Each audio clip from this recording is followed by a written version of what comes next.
We didn't understand each other very well. But it was the start of a beautiful relationship.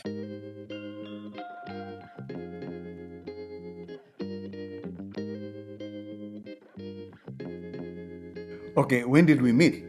I was national director of a it was actually not local because we were linked to organizations like the University of British Columbia Fisher Center and the Zoological Society of London. I was mandated by my board to do some sustainable livelihoods.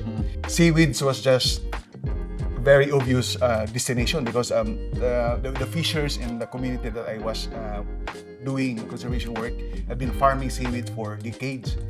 But as like a science-based organization, we were trained to really look at data information before diving in.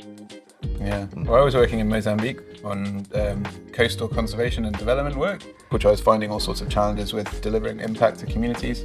You know, well, the thing that we were both looking at was how do we have a sustainable business model to support livelihoods in coastal areas that also enables increase in improved marine protection.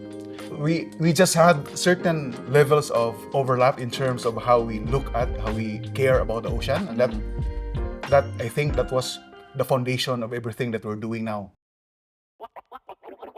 Do you remember that first call? I remember that first call. Nick really, I couldn't understand a word almost completely. The first time I had like a call, at that time our phone signal was also very bad. So I was just listening if some big words would make sense. Sustainable livelihoods, PhD work, field work, blah blah. I said yes. Calm down. So we started. That was back in 2007, yeah. And the first phone call, somehow you said yes, and I was like, "Whoa, did you just say yes?" You don't have to start a good relationship with like an absolutely reconciled understanding of things. So you can start with some layers of overlap. You don't have to be completely in agreement, but when you are aligned on certain things that's basic, then you can build on that basic understanding. You can do great things out of these small overlaps of ideas. So. And then you invited me to the Philippines, and I did that first trip down to Bohol.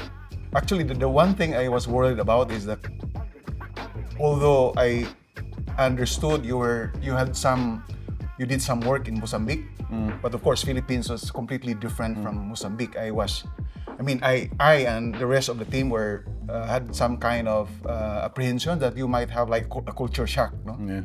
Well, I remember meeting one of the team members down in Tagbilaran, and he was saying, if there's so many mosquitoes, he almost put me off. He said there's so many mosquitoes in Handumon that if you put mosquito repellent on, then they just wee on you and wash it off. If you sleep under a mosquito net, they lift it up and the others fly under. We set up Coast 4C in the middle of COVID. It wasn't smooth, just like any relationship, no? Even marriage, you have like ups and downs. But I think the fact that we started with that overlap of ideas, I think that really sort of we would always come back to that overlap and look at things and rebuild. It's good. It worked out well, Kwamas.